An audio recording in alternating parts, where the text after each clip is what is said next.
Okay, good morning, everyone. My name is Wanda. I am one of the board of directors. On behalf of the board of directors and myself, we would like to issue all of you a warm welcome.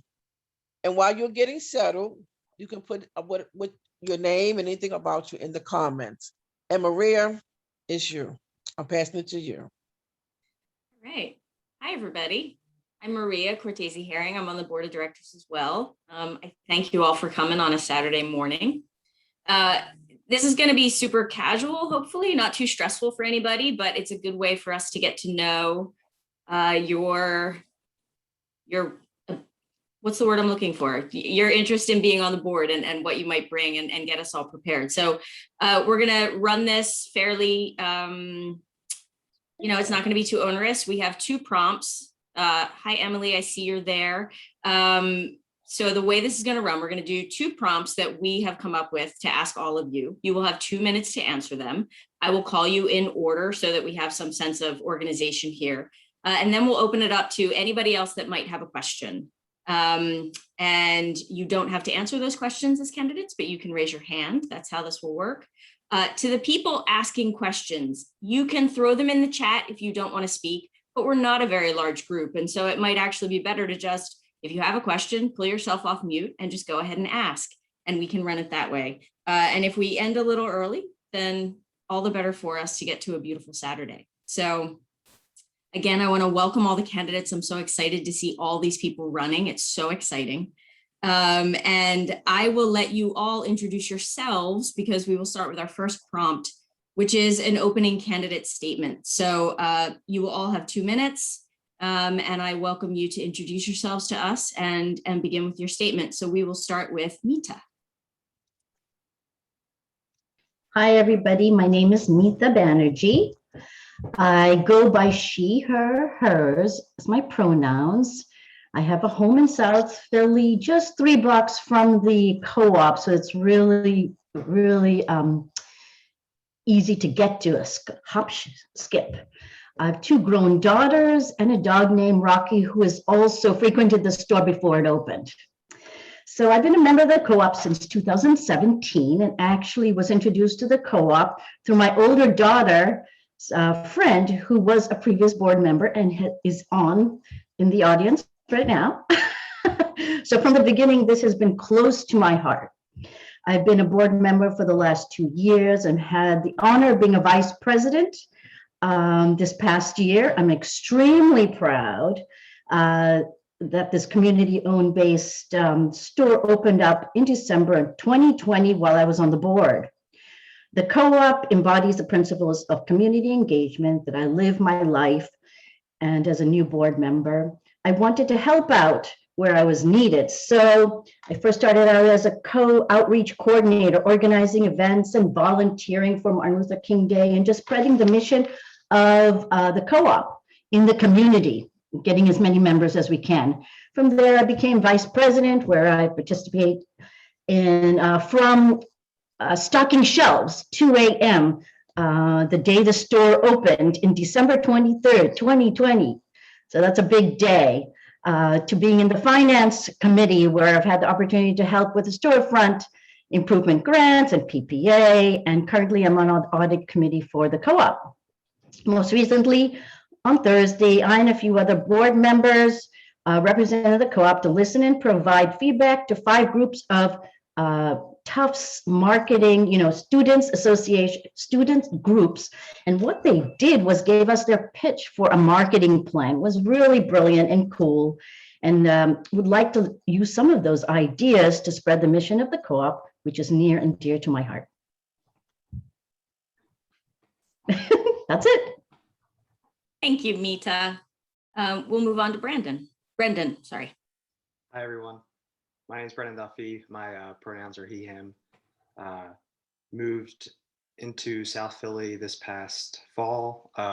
Joined the co-op back in January of 2021. A little background on myself. Grew up in Delaware County in Drexel Hill, right outside of the city. Went to school up in Boston, at Boston College up there. Graduated with an accounting degree and a minor in managing for social impact. From there, started work in the city of PwC,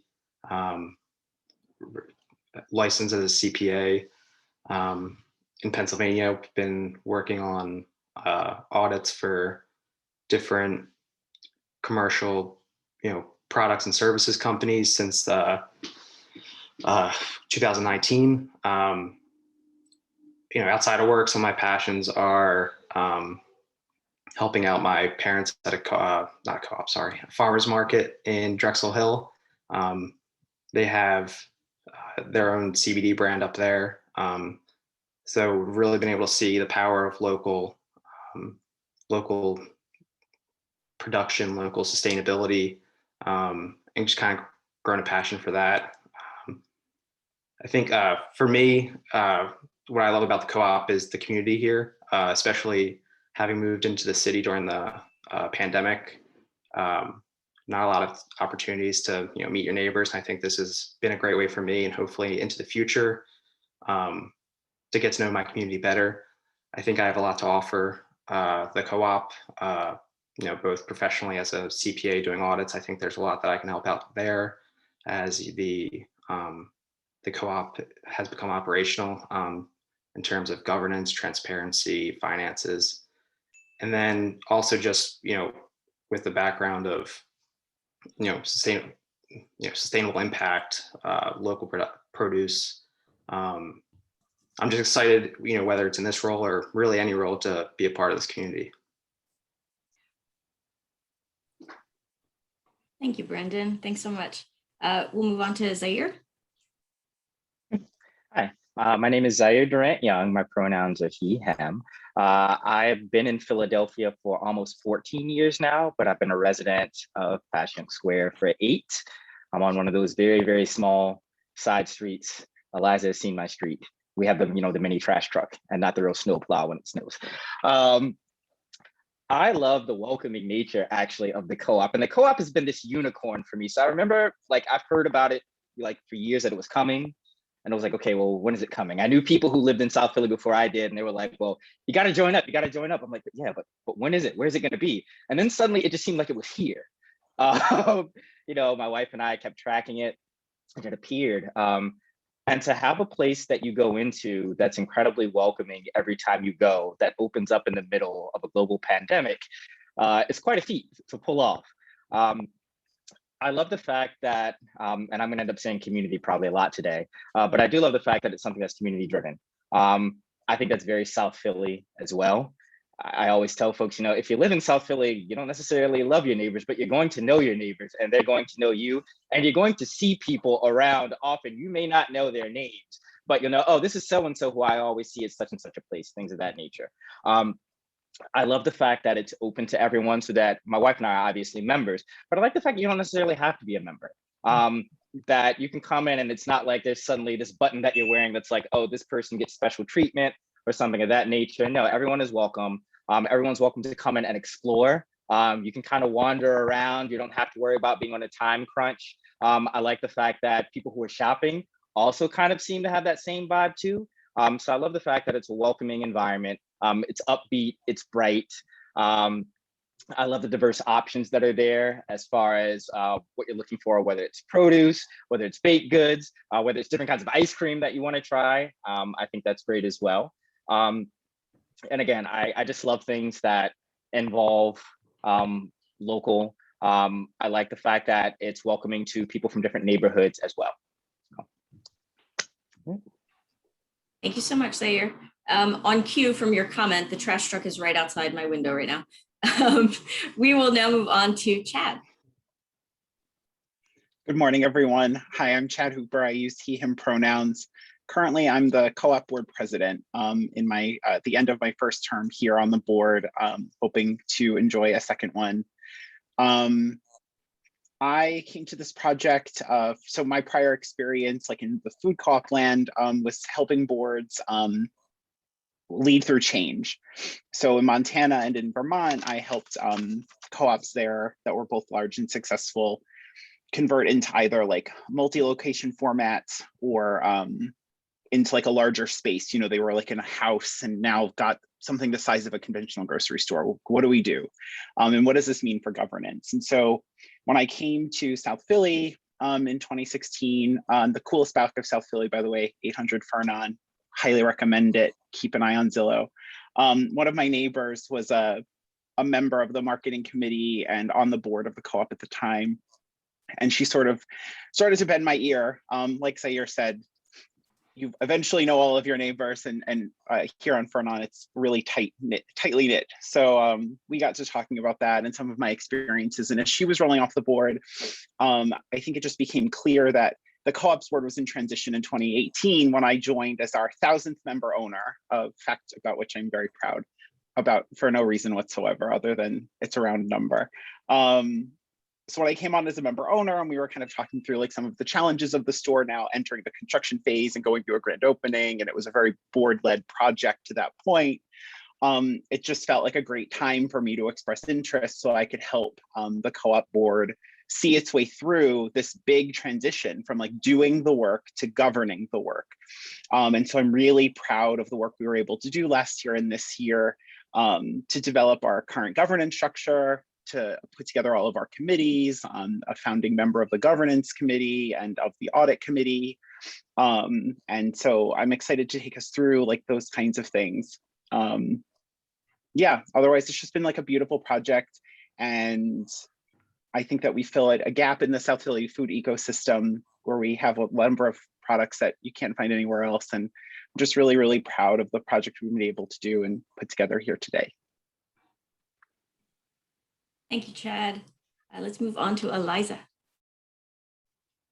Hi, so nice to meet all of or see virtually all the new faces today. My name is Eliza Kinsey. I use she, her pronouns, and I have lived in the Passyunk Square neighborhood since 2014. I live on one of those little tiny streets right next to Zaire Street. And we also have the mini trash truck. I've been a member owner of the co-op since 2016. And I am a public health researcher. Most of my work is focused on food insecurity and food access and health equity. Prior to going into a research career, I had a lot of years working at different pieces of the food system. I worked on a number of farms. I was also a produce department employee for a number of years at the food co-op in my hometown in Albany, New York. And I managed a farmer's market in Portland, Oregon for several years. I started my involvement with the South Philly Food Co-op by volunteering with the Food Justice and Equity Committee, and I then joined the board in 2019. So I've been really proud to serve on my first term on the board during the last 2 years and to be part of the board as we geared up for and then finally opened our doors to the public in December. As a board member, I've been really involved in grant writing in order to bring in more money for the co-op, specifically around increasing food access. So making it possible for SNAP shoppers to use their benefits at the store and other types of food access initiatives. And I've also worked on program evaluation and other food justice initiatives. And then in the last year, I've served as the secretary of the board and on the governance committee. The co-op is special to me for so many reasons. My husband suggested that I say that the co-op is important to us because it keeps our toddler in sweet potatoes, which is true. He has a big sweet potato habit and we have to go there weekly to restock. But the co-op is also really important to me because I believe in healthy food access for all and in the power of communities to promote their own health and equity. And I think that food co-ops provide a model for really broad community engagement and really explicit food justice initiatives within the grocery store model that aren't really possible within a traditional corporate grocery store model. And that's one of the things that I feel is so special about the South Philly Food Co-op. Thanks so much, Eliza. And as we move on, as Colleen had mentioned, Jen could not be here, so I'm going to toss this over to Lee so that she could read Jen's statement for us. Thanks, Lee. Hi, everybody. I'm Lee. I am the outgoing board treasurer. So I'm reading this statement on behalf of Jen Ladd, whose pronouns are she, her. Reading in the first person. So pretend I'm Jen. I'm a food writer and editor currently working at the Philadelphia Inquirer, where I've been for 2.5 years. I grew up in Elkins Park and went to college in Baltimore, where I lived for several years before moving back to Philly. Baltimore is where I first became interested in actively participating in a tight-knit urban community. And a lot of that stemmed from working at local papers like Baltimore City Paper and the Baltimore Business Journal. Writing about everything from turkey farms to architectural firms gave me an education in business, food culture, real estate, and history, and how the relationships between those things can create and contribute to a vibrant community. I think those factors help make South Philly so special. The co-op is playing an important role in furthering that. To me, the co-op established a South Philly food store that cares about its community, its customers, its employees, and its suppliers. You can literally see and feel the difference between shopping at the co-op versus the Acme, where produce bins are often empty and customers are steered towards self-checkout. You can have a conversation with Christo at the register about ingredients you'd like to see. Even if you end up buying the same items, and even if you pay a slightly higher price, you know your dollars are better spent at the co-op. If I'm lucky enough to join the board, I'd like to bring to the table my knowledge of and connections to the Philadelphia region's broad and bustling food scene. If possible, I'd like to facilitate collaborations with restaurants, makers, and farms. I'd also love to contribute my writing and organizing abilities wherever they are helpful, but I'm also hoping to learn more about South Philly and to meet more of my neighbors and fellow co-op members. Thank you, Lee. Our next person up is Christina. Hello, everybody. I'm Christina Perello. I go by she. I've lived in South Philly for 31 years. I'm from New Jersey originally, and the importance of food for me started when I was very young, going to farmers markets and co-ops my entire life, although they were called health food stores back then. And my mother was a bit ahead of her time, shall we say. So I grew up eating fresh food, healthy food, and as much junk as I could get my hands on when I wasn't with my mother. And at 26, faced a health crisis of stage 4 cancer that I resolved using food. I was terrified of treatments, so I adopted a vegan macrobiotic diet, and within 14 months was cancer-free. So I discovered in that time period the importance of food and access to fresh and healthy food, and was actually a member and on the board of the Ecology Co-op at 34th and Lancaster in the 80s and 90s. So the importance of the co-op for me is that it just allows access to fresh, healthy food in the community. And in a city where shamefully we have food deserts, it's important to know that in South Philly, where the saying is, your neighbors know everything about you, and everything they don't know about you, they think they know about you. So that's the good news and the bad news. The good news is they know everything about you, and the bad news is they know everything about you. So, and we love our neighbors, and we love this area. Obviously, we've been here so long. So in a quest to further the mission of access to healthy food, in 1998, we launched our television show, Christina Cooks, on public television across the country and in 50 other countries. And to this day, we still do it. And it's not about doing TV, which is probably the most boring part of my life that I do, but it's about spreading a mission of healthy food and access to healthy food, and how easy it is to prepare healthy food and incorporate healthier habits into your life. So for me, joining the co-op, which we joined in as soon as it opened, 2020, I guess, who knows, in this time of time. So we joined the co-op and fell in love instantly with the welcoming nature of it, and the access to food and the great prices and the community welcome. And I mean, we felt welcome the minute we walked in the door, whether we joined or didn't. And for me, I just feel like it's important that it becomes a stalwart of our community, so that people know that it's there and they can count on it, and they can, you know, be part of it. So anything I can do to serve the board in education will be what I would love to do. Thank you so much, Christina. We now move on to Sharon. Morning, everybody. My name is Sharon Ulak. My pronouns are she, her. I grew up in North Jersey, actually, don't hate me for it. And I went to Ithaca College, which is, I think, where I first kind of started to see the importance of shopping locally and just supporting a local economy. Ithaca is very tight-knit and very focused on shopping locally. I used to shop at the co-op there. I didn't really fully appreciate what co-ops did at the time, but I think that was really my first taste in co-ops and farmers markets. And it was just a great place to kind of get that background. I moved to Philly in 2010 to go to law school. I went to Temple and I just immediately fell in love with Philadelphia and decided that I was never moving out, and I am thrilled to be here. I have dedicated my entire legal career to government work, and I think that that has really made me very community oriented, and I think that that has kind of shaped a lot of my values as I've gotten older. I was an attorney for the city of Philadelphia for about 6 years, and now I've been an attorney for the school district of Philadelphia for 2. And I'm just very much focused on public service at all times. And if that's in my career or in my free time, I'm just always trying to serve others. I also really love to run, and I do triathlons, just a little bit of a fun / crazy fact about me, but part of that interest has also made me very community oriented. I used to be one of the co-leaders for City Fit Girls. I don't know if anybody's familiar with them, but they're an all levels running group. I used to help run the group meetups when we could do that before pandemics. And I think that that really taught me the importance of community building. I believe very much that my ability to create and foster a welcoming and friendly environment for groups that could seriously exceed 60 people at a time on a busy Wednesday night in the summer. People who are going out for their first run in 5 years versus people who are qualifying for the Boston Marathon, they would all come out and run, and they would all support each other and just have the best time.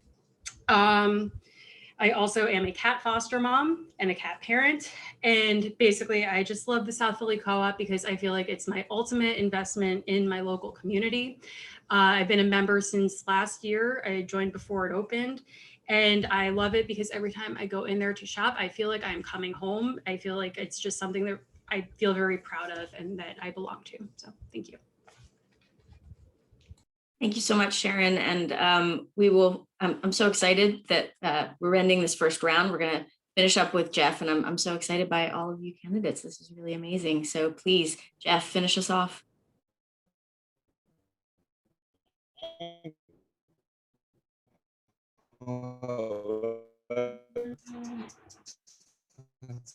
An ominous way to phrase it.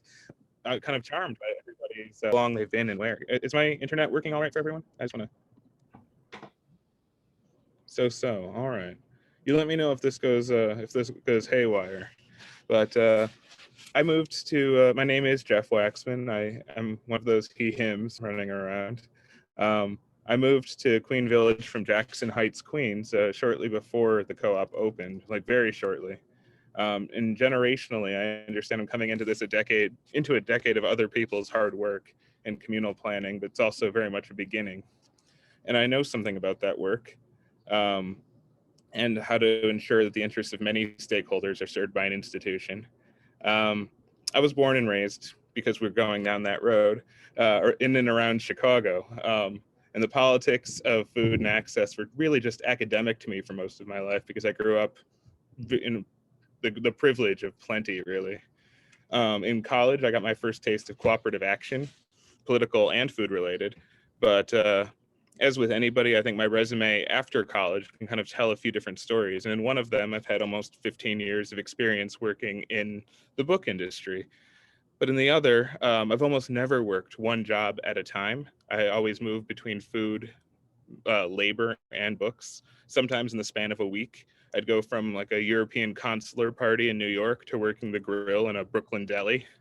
I go from like nonprofit galas in the evening to like hauling brick and cutting stone in Queens in the morning.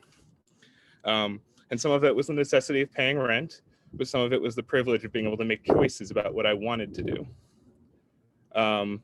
Since arriving in Philadelphia just a couple of months ago, I have been doing a lot of volunteering in addition to my work. I'm very pleased to say we just won a $10,000 grant for Unite Here, the hospitality workers labor union that I worked on last night. Got that grant, got that email yesterday, and I was pretty thrilled. And that's going to be serving, the training of hospitality workers to kind of advance within their field. I spend a lot of time advising the programming team at the 215 Festival, this city's literary festival. and I'm a volunteer at the Wooden Shoe. I like to hang out and lean over the counter at the bookstore. In the recent past, before I moved, I was a core member of the Jackson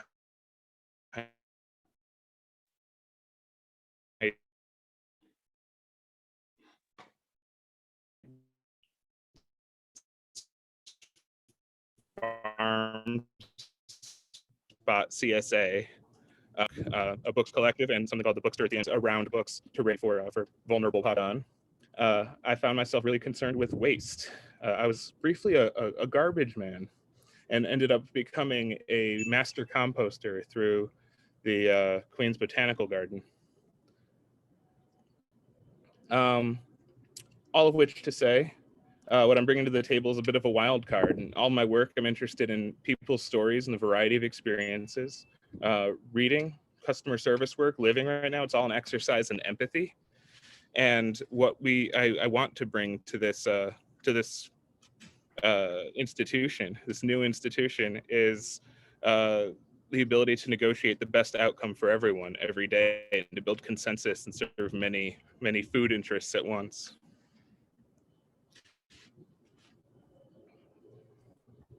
Thanks, Jeff. Sorry about that. We were having a little internet. I was having a little internet trouble, but I appreciate all that.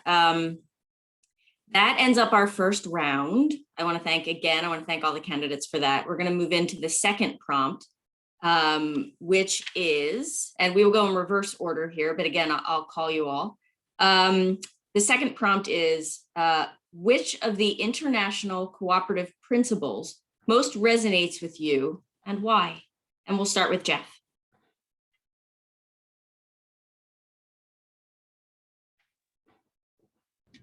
Among those other part-time jobs that I was talking about, I did work a farmer's market project on the south side of Chicago in my mid-20s. I learned how meaningless good intentions alone can be.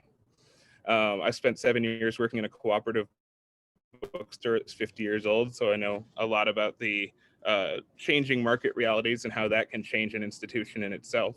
And so my interest, and the particular interest here, is the very last of the communal, the last of these principles, and that's the creating a co-op that's an institution that sustains the community at large. As I said in my previous statement, we're going through a pretty massively destructive crisis right now, and I don't want to miss the opportunity to make this an institution that will rebuild the world into something a little more livable and more equitable for the people who live around it. Thanks, Jeff. We move on to Sharon. Thank you. So like Jeff, I think that the principle that resonates the most with me is concern for the community. As I touched on before, I like to think of myself as very community oriented. And I also think that what this past year has really shown us is that society thrives the most when people are looking out for each other and when neighbors look out for their neighbors. I think that so often people are so focused on just looking out for themselves that they miss the bigger picture, and that when everybody's kind of working together and helping each other, the world's just a better place and everybody's effort goes a much longer way. I really want to see this co-op be more than just a grocery store. I really believe in its ability to be a focal point for the South Philly community and be a place for all of its neighbors to shop and to be involved, get to know each other, work together, volunteer. I really see the co-op as something so much bigger than just food. I really see it as a place where, we really can all support each other and make South Philly even better than it already is. Thank you. Thanks, Sharon. Christina. So several of the principles resonate with me, but I'm going to focus on two. And the first one is community, of course. If the last year has taught us nothing, it's taught us that we need each other more than we ever thought we needed each other. And anyone who thinks that they can do anything alone is crazy. And the co-op has given us the opportunity to create community and sustain the community around us. The more important one for me though is education, because I think without education, we have nothing. So as we educate the community around us, it strengthens the community, it strengthens their ability to make choices, and it strengthens the position of the co-op and sustains us longer. So for me as a teacher, and as a teacher of culinary in particular, it's very important to me that one of the aspects of the co-op is education, so that the community knows why it's so important to shop at a place like the South Philly Co-op. Thank you. Thanks, Christina. And now we'll turn it back over to Lee to read Jen's statement. Thank you. Education, training, and information are the principles that Jen selected. She said, as a student in my teenage and early adult years, I wasted a lot of time and money being shy, not asking questions of the experts who are paid to answer them. I've been exceptionally lucky to work in an industry where I am paid to ask questions, to learn and synthesize information, and then share that with others. As a journalist, I've worked in different mediums and formats. I've worked for magazines, websites, and newspapers. I've written long stories, roundups, reviews, Q&As, and blurbs. And I pride myself in being able to present information in easily understandable, approachable ways. I hope to offer up that ability to the co-op and my community. Thank you. Next up is Eliza. Thanks, Maria. I chose cooperation among cooperatives. And I think this is a principle that I didn't really think that much about before being on the board. But one of the features of cooperative, I think this is one of the features of cooperative business models that truly differentiates co-ops from other businesses that are really built on competition and promoting profits over the collective good. And I've experienced as a board member and in my time working with the South Philly Co-op that cooperation among cooperatives means that we work with a local, regional, and national network of cooperatives to really boost the cooperative model. And that by acting as collective actors, we do a lot of supporting the Kensington market. Mariposa did a lot of supporting us and getting open. We've worked so much with all of the co-ops in the region. And by working as collective actors, we have just so much more capacity to grow a more just and equitable economic model than if we were operating as a sole entity. So it's come to be a principle that I feel really passionately about. Thank you, Eliza. And on to Chad. Thank you, everyone. At the risk of making it seem like Eliza and I partnered on our answers, I also am passionate about P6, as it's known when we go to these industry meetings. Cooperation among cooperatives, or I like to distill that to co-ops helping co-ops. Apologies to everyone on this call who may have heard some version of this rant one way or another over the last 2 years, because I do sleep, eat, live, and breathe this principle. So when I came aboard the project, we were still in our development sort of phase and building out. The South Philly Food Co-op team and all of us on the board always had capacity to help another co-op. And we've given a great deal of support to our friends opening co-ops in Bethlehem and in Westchester. We're giving a lot of board governance advice and support to our friends in Kensington. I, early on in my board service, also became a special advisor to the Bushwick Co-op in New York. Unfortunately, their store burned down and they had like a very complex legal issue arising from that. So I've been helping them get back on their feet. In our next term, if I'm elected, I hope to lead the board to a place of advocacy around P6. I think that what I've learned in my board service is that the food cooperative part of the co-op market speaks this and does not live it. And there's a ton of hypocrisy around P6. It put us as an urban food co-op off on a bad start. We aren't able to compete super well on pricing because other co-ops that are much larger than us accumulate capitalist style benefits and discounts to co-ops that make $22 million, $25 million a year and can buy in bulk and at scale. So they're accumulating wholesale discounts that we as a new or a nascent or emerging co-op are not eligible for. And I think that that's a very peculiar feature of the system. We also have another co-op that once offered to train our board in financial literacy, but by charging us $120,000 to do it. And that's also not how co-ops should be helping. So I look forward to doing that. And I look forward to working with some of my friends here and in the community to institutionalize our Philly Community Equity Fund nonprofit. which would make economic access to co-ops throughout the city affordable to anyone at any income scale. So that's my P6 short rant. Thank you everyone for listening. Thanks, Chad. On to Zaire. All right, thank you. So the thing that really jumped out at me was concern for community. And I thought about the practices, the values, and I thought about accessibility. As far as practices, I love the idea that when you go in, and not even the idea, but the reality is when you go into the co-op, you can find out information about who you're actually buying from. I think that's incredibly important. I grew up in a food desert in Baltimore for quite a while. We didn't have a grocery store nearby until I was actually in middle school.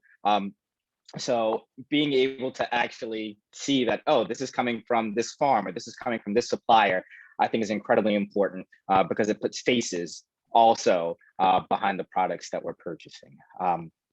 I think about the values as well, commitment to serving and really trying to nurture everyone. I think that's humongous. I think that's huge. Food plays such a huge impact in the lives of folks. For some people, they say, oh, well, you know, I just eat, you know, to survive, blah, blah, blah. But there's so much that food, especially healthy food, and especially having lots of healthy food options, that plays a huge role, I think, in just development for folks. And I think about accessibility. That's something that's huge for me. I think, Eliza, I'm not sure if it was you who mentioned the SNAP program and how. So having a space that people can come into and not just accessible because they can actually physically get there, but it's accessible because it's for all income levels. That's something that's humongous for me. I think that's something that's huge. Also seeing that that money that's being spent there is going to be able to stay within the community. And having people understand this at such an early age too. So I didn't say education because I thought about it, I'm in education, but seeing that young people are going to be able to begin to start healthy habits early on, and that includes knowledge of community economics and community planning, I think it's such a huge thing. And that's it for me. Thank you very much. Can I toss this over to Brendan? So for me, it's, you know, of course, it's kind of tough to put these into silos and separate them, but I think the one that resonates with me the most would be the education, training, and information. I think that's kind of like two-tiered for me. There's one that education of members in the community and kind of, you know, I'll speak for myself, but I think a lot of people have that like aha moment where they kind of realize how important this all is. But then also, I think a lot of people in the community can have that aha moment where they see the value of what the South Philly Co-op brings to them, but also education in terms of educating and training our volunteers, our employees, our board members, our committees, upskilling those individuals and bringing out the best outcomes for everyone as they take part in this co-op, I think is super important. Thank you, Brendan. And we'll finish up this round with Mita. That was a hard choice, which one to choose, but I chose autonomy, independence, and I'm adding on engagement. Things that very important to me is to engage the community and make sure everyone feels welcome. I started thinking about what I've been involved with all my life, and I started out with thinking, oh my goodness, informally, I've been thinking about the cooperative, been part of the cooperative principles by being in a nursery school, as a cooperative nursery school with 20 moms. And then in Girl Scouts, being with Girl Scout leader with 5 moms and leading girls. And then also as in a cultural manner, language, I was part of a language and cultural Indian school where I was not only part of the organizer, I was a student. So it's that form of engagement and growth that really inspires me. And then this led me to the South Philly Co-op, which has had really opened my mind to more formal cooperative principles, which I've been living my life informally and love. This has spurred my life even more towards engagement by learning about the history of the co-ops, by attending a conference in Dorchester and becoming a member there and just engaging the principles there and learning from them to bring here. So I became a member there. I also lived in Massachusetts for 17 years in Newton, so that's close to my heart. And then visiting, and my daughter lives in Dorchester, and then the other daughter lives in LA. And so when I became a part of, went to visit her, I visited the Crenshaw Cooperative, which is where they converted an urban mall, they're converting an urban mall into a space of cooperatives, where my younger daughter takes Zumba classes. So it's really part of my life to be engaged in cooperatives, and it's a part of who I am, and I want to continue to be a part of this if possible, whether in the board member or not, to continue this community work. Thank Thank you, you. Mita. Thank you. Thank you, Mita, and thank you everyone for such wonderful answers. This looks just very promising for the future of the co-op. I'm very excited. So now I would love to turn it over to anyone else in the audience that might have a question for these wonderful candidates. Anybody, any takers? And again, if you don't want to come off mute, you can pop it in the chat. I have one. I have two. Thank you, Emily. Which one do I do? Ooh, okay, I'll start with this one. Hi, y'all. First of all, so sweet to meet y'all. Thanks for moving into this space, leadership, your care. Very exciting. So hi, also I'm Emily, she, her pronouns. I'm a former board member, very proud member owner, and I'm still plugged into cooperative work. And I think my first question for y'all stems from what I feel is a reality around a cooperative holding, especially a consumer cooperative, right? Holding sort of like myriad interests at once, the community and socially oriented goals, with the financial goals of maintaining, a financially solvent enterprise, and how those can sometimes feel like they are in tension with one another, especially in an economy characterized by racial capitalism, in an economy and a complex food system that subsidizes certain foods and not others that we may be aiming to sell or make accessible more so. So those types of interests, the community and social interests, the financial interests, can feel, don't necessarily have to, but can feel like they're in tension with one another. And so I guess I'm curious to hear the candidates speak to how do you balance those? How do you approach that tension? Might be related to a question around like, what's your relationship to risk? How do you think about prioritization? Yeah, I'll leave it there. Again, candidates, just raise your hand when you're ready to answer, and not all, you don't have to answer if you choose not to. A cleaner written version in the chat.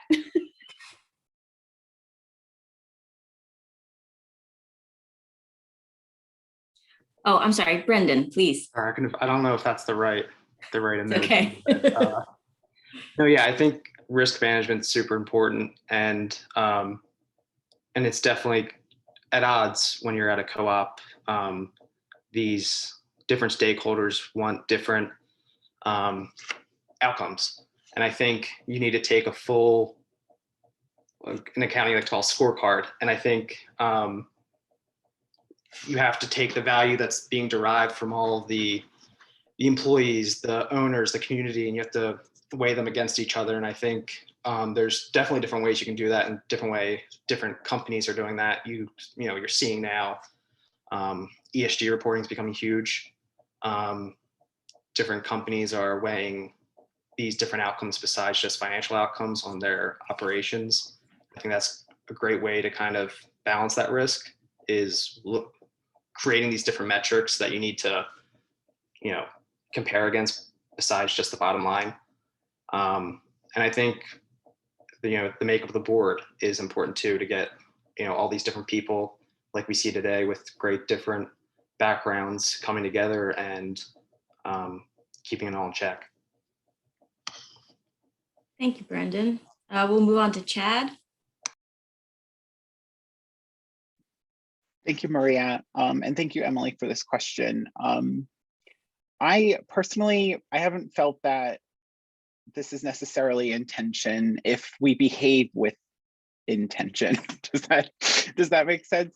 So for me, you know, our role as directors, like our primary responsibility is to ensure like we have a fiduciary role, right, in representing the members' interest.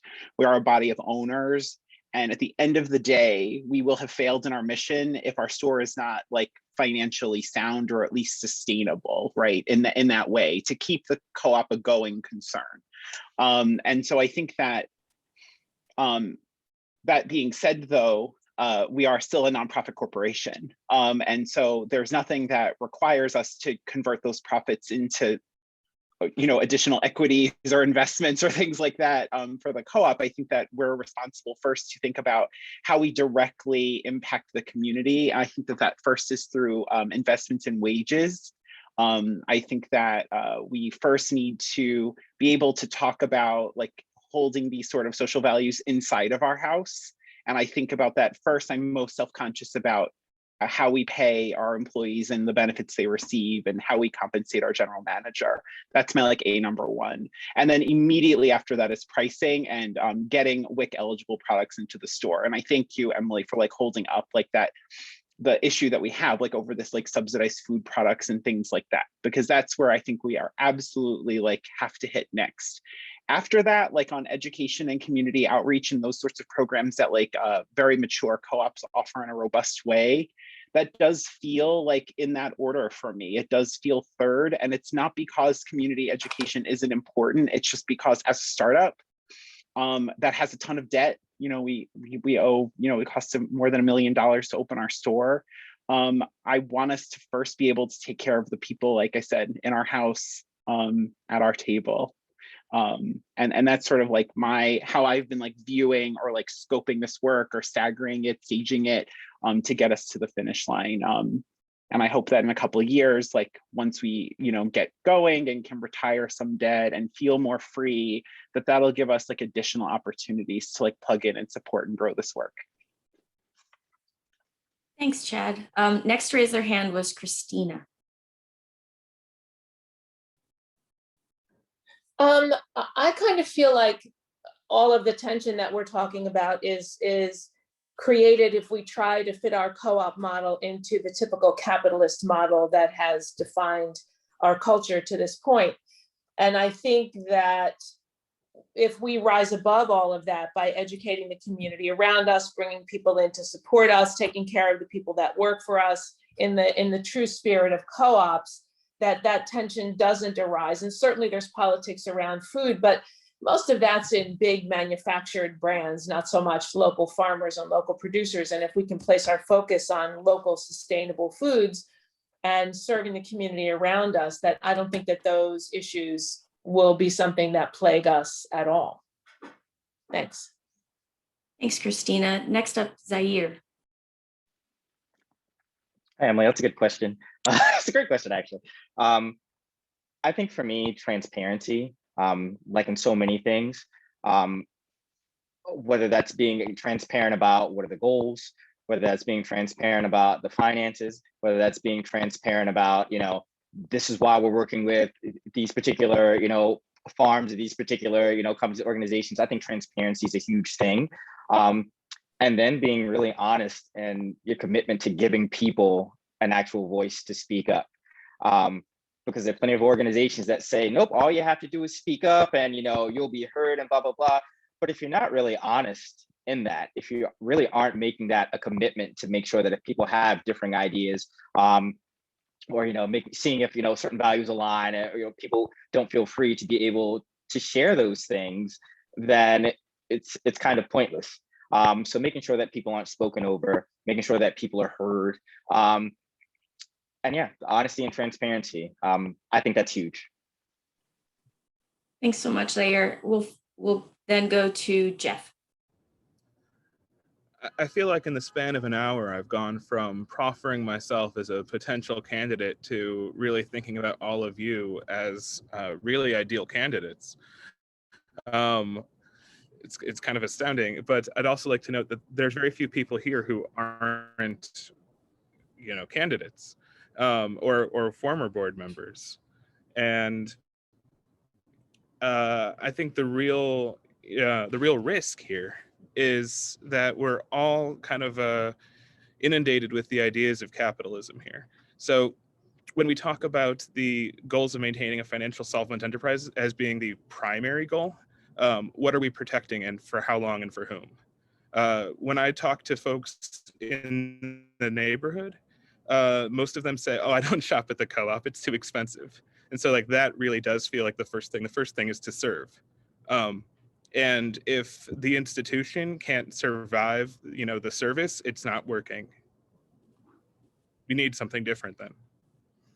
I don't think that anything, supersedes that particular goal, providing that access. Thank you, Jeff. Is there anybody else that would like to answer this question? Feel free to come off mute. I think I thought I raised my hand, but I perhaps did not. So I do apologize for that.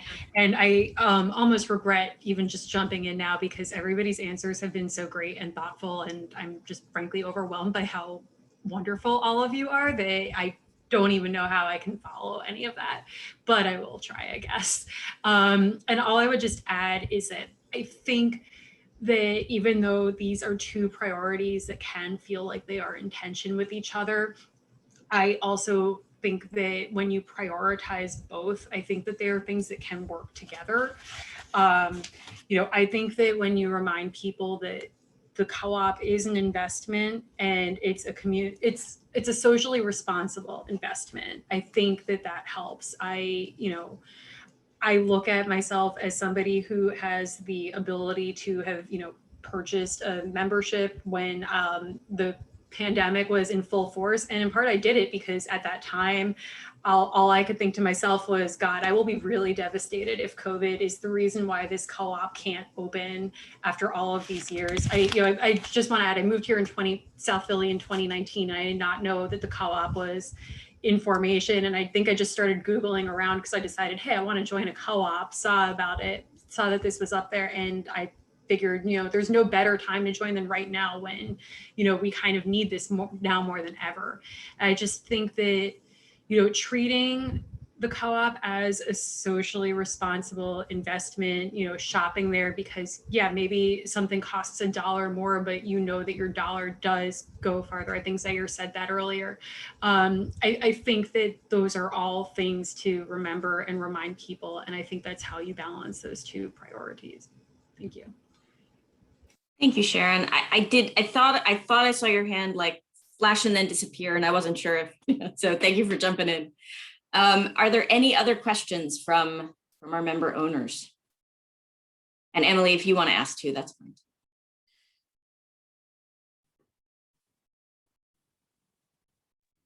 Everyone's answers prompted like 7 more questions, but I'll keep it to 1. I'll ask one. Oh, good. Jump in, Lee. I'm always good for asking a question. I guess I'd love to hear from folks about what are you most excited to learn? If this is a new experience, joining the co-op, or if you're continuing service, what would about the co-op, ours specifically, are you would be new to you that you want to get your hands on?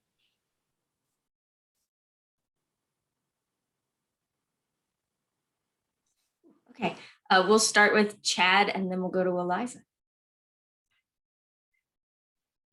Lee, thank you so much for this question.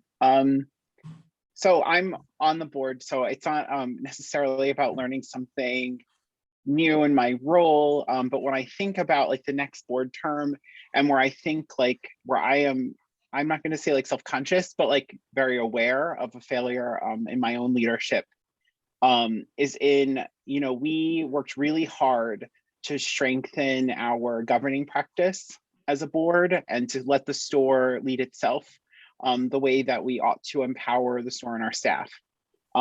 What we fell down on in that transition and in that rush to open, and thank you, Sharon, for your comment about like what you had said about like COVID tripping us up, possibly like hit me in my heart, because that was really where we were managing from July to December, was like, how do we get through this pandemic and get the store open in a way that is safe, in a way that respects like our values?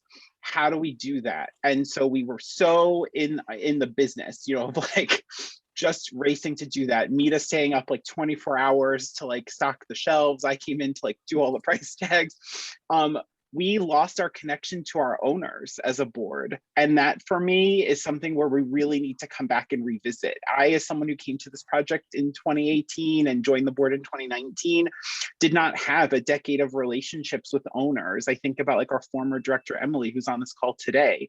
She spent years meeting owners and developing those relationships and got us to like our first 1,400 families, you know. There were 1,000 families before me that joined this project. And we need as a board to like come back to that and build that connection now that we're not relying on volunteers and that volunteer work to like have done that for us automatically. That intention is something that I learned just during this process, and where I'm really excited to think about next year how our board can have a better connection to our own community of owners. And I'll leave it at that. Thanks, Chad. Eliza? Yeah, thank you. This is a great question, Lee. And I, similar to Chad, have been on the board, so it's not necessarily so much that it's a new experience, but everyone who's served on the board in the last year has had the opportunity to see the board go from being an operational board, we didn't have any staff other than a general manager, into being an advisory board. And so our role as a board has really changed in the last year. And there's been a lot of learning and growing that's been associated with that. So I'm excited to continue learning about this new role that we have as a board, and also to learn about how we can grow both the business and sort of the community project of the co-op now that our doors are open, and continue to develop new community partnerships and work with those folks who live in the neighborhood and community organizations who are doing great work in the neighborhood to kind of develop those relationships more in the coming years. Thank you, Eliza. Sharon, I saw something pop up, so I'm gonna click you next if you wanted to speak. I'm so sorry, but I apparently do not know how to raise my hand on Zoom. I've only been on Zoom for the past year. You would think at some point I would have figured it out, so I'm sorry. I just think that, this would be a new experience for me, absolutely.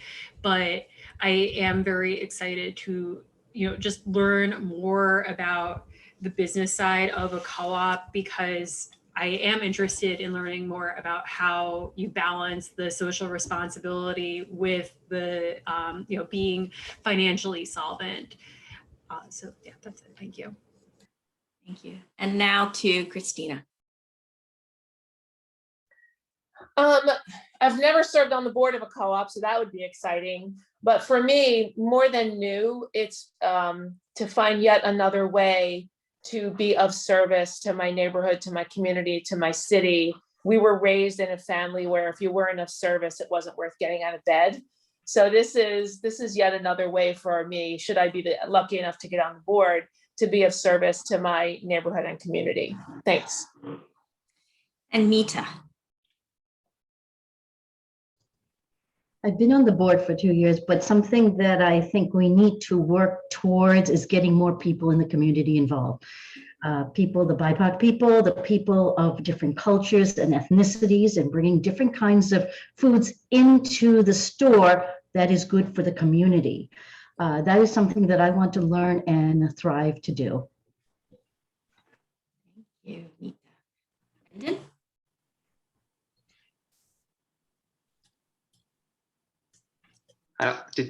Maria, did you say my name there? I couldn't. Yes. Okay. And this is something I'm excited about.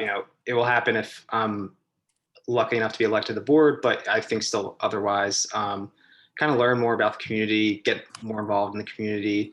I think, through being on the board, it's a great avenue to connect and, create partnerships and kind of build the community and see how that's done. I think there's a lot of people on the board already with a lot of great skills that I can learn from. So would be super excited about that.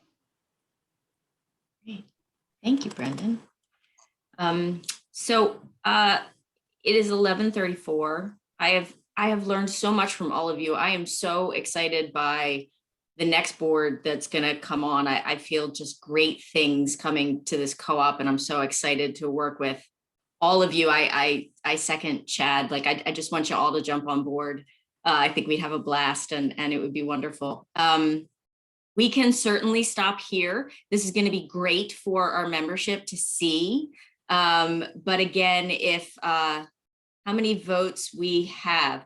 We are electing 4 to 6 members. Is that what you're asking, Lee? Yeah, 4 to 6. So our board can be as small as 9 and as big as 11. And so that all said, if there are no more questions, we can certainly give everyone back their beautiful Saturday. But if there are any other questions, this will be a last call for anyone to say something they want to say or ask a final question. I know Emily would just keep going. And if you have one, Emily, I want you to give it, but I'll leave that up to you. And yeah, if there's anything anybody wants to finish off with or ask one more question, I think that's where we are right now. You good? Yeah, I'm gonna do it. Because I want to hear these brilliant folks talk more. Yes, y'all. Okay, so another thing that has always struck me about the consumer co-op model is that there are like so many member owners, thanks to the labor of many a leader, a volunteer, some of whom are on this call. Shout outs all around. So I guess I'm like, and that's always felt like such a juicy question to me, right? Of like, what does it mean to have such a wide base of support? And also like a relatively small number of elected board members. And I think I also hear the arc of like, you know, the on paper role of the board of directors also shifting now that we have a general manager with a staff who are incredible.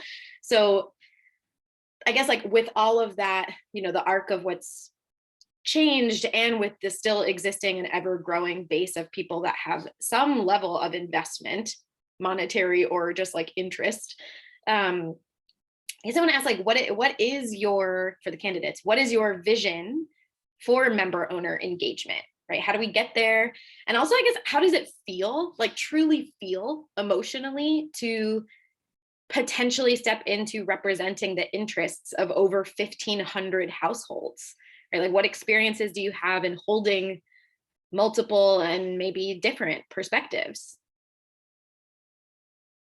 Compound question. I'll drop them in the chat. Pick up whichever one or ones.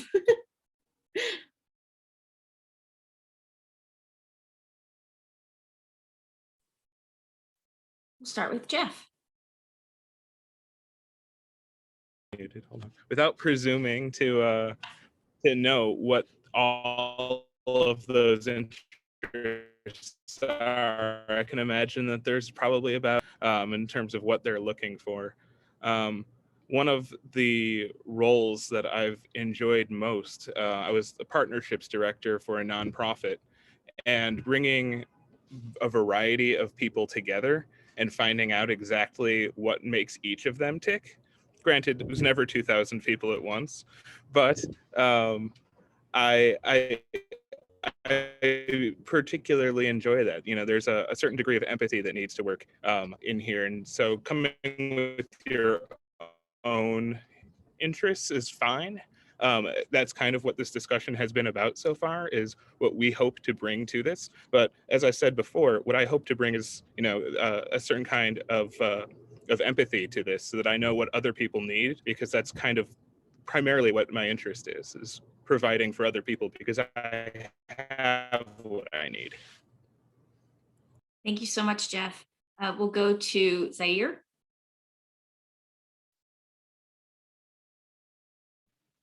Sorry, I think I jumped in front of chat. Are you okay with that? Okay, just making sure. I think some of it goes back again to listening. I'm in education. I'm a speech therapist out in New Jersey, and we have been in person since September. And if you ask, you know, the people at the top how things are going, you know, and how we feel about it, then they would probably give you a very different response than the people who are coming into the building every single day. So that being said, I think it's incredibly important to make sure that the member owners, not just that, but anyone from the community who wants to be a part of the co-op, that they actually feel like they're being listened to by the people who are on the board. Because if the board has one interpretation of how things are going and how they feel about, yeah, we're reaching out to the community and, you know, we're listening, blah, blah, blah, blah. But if the member owners and community members don't feel the same way, then obviously there are going to be issues that can be problematic. So again, I think it goes back to, are you gonna have people who are actually going to be willing to listen and not necessarily place their own values or their own wants and needs above those of the folks that they're supposed to be serving? I think that's huge. And I'll say that as a person who's often kind of, you know, marginalized. It's really, really important. And you can tell, you get a sense of if people are listening to you or not, and if your concerns, your wants, your needs are actually being thought about and considered. Thank you, Zaire. Now, Chad. Thank you. And thanks, Emily, for this question. And for giving us an opportunity to talk more about like this, which I feel like is like the hot issue for the board of directors like right now. So first to touch on your one asked, like, how does it feel like emotionally to represent the interests of these 1,550 households? It's incredibly overwhelming. I have no idea why anybody trusts me to lead this board to do it. And I ask myself this question all of the time. What I love about the work that came before me, I'm the co-op's 4th president. So there were so many iterations of this group that carried one banner forward, right? Our mission, purpose, and values never changed through this exercise. And I think when we first met Emily, we were just finalizing like our end statements. And so for me, like these documents guide our work, and like it's how I can pick up the baton and how every future board can kind of check themselves. And so I, you know, through a lot of like self-interrogation and a lot of self-reflection in the board about like how we close the loop on some of these values, or like how we deliver this to our member owners, or how we best represent them in our conversations, is something that our board like does very intentionally and will continue to like build, I think, as we get into this like new feel, right, of like not doing the work. But at the same time, like how this looks like moving forward for me is like complicated. I had like a very clear vision of what member engagement was going to look like until we had this pandemic. And now we've become like a little bit comfortable in just doing like these kinds of like very casual, like virtual outreach kind of things. It's not enough. And so I am looking forward to a future with like a lot more interaction. I'm looking forward to like the next board term talking about how the at-large directors and the executive committee can work to better support like member engagement, and having dedicated directors to like help build those connections and sustain them, so that we don't lose sight of the fact that we are a representative body of owners. Anyway, that's my long answer, and thank you for listening. Thank you, Chad. And again, Sharon, did you have a hand? Sorry about that. I'm new to this too. No, you're fine. Yeah, I agree, Chad. I think that when I think about how it feels emotionally to represent the interests of over 1,500 households, overwhelming is the first word that came to mind when Emily asked that question. So that, I mean, that's certainly true for me, but, you know, I think that I am a pretty good listener, and I, generally very much value living my life with compassion and with empathy for others. I try very hard to be somebody who listens, who amplifies other people's voices. I'm certainly aware of my privileges as a white woman, and I certainly try to, listen to other perspectives and prioritize those perspectives over my own. I would also just add that certainly in my experience as an attorney for the city, especially for the city, but also for the school district. And Zaire, as somebody who represents a school district, I very much appreciate speech therapists. So thank you. I have seen so many different people from so many different backgrounds. You know, I feel like before I started my job, I thought of the issues that face the city of Philadelphia, the issues with poverty, the issues with health. I always kind of thought of them in an academic bubble. And then I started working and I started seeing them for myself.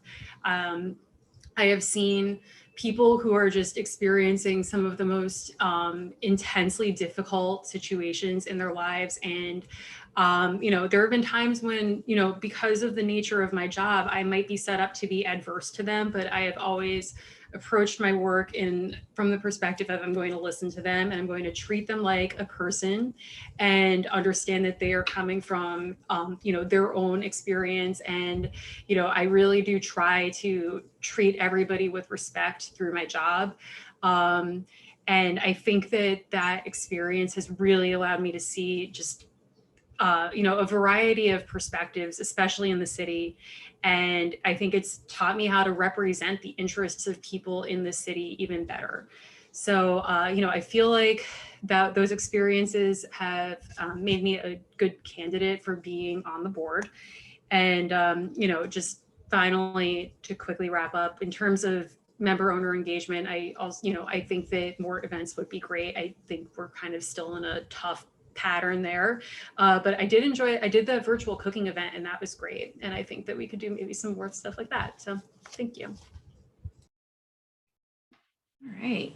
Well, thank you again, everybody. It's been so nice to hear from all of you. Did I miss anyone's hand? Is anyone or any of the candidates wanting to speak and I missed you?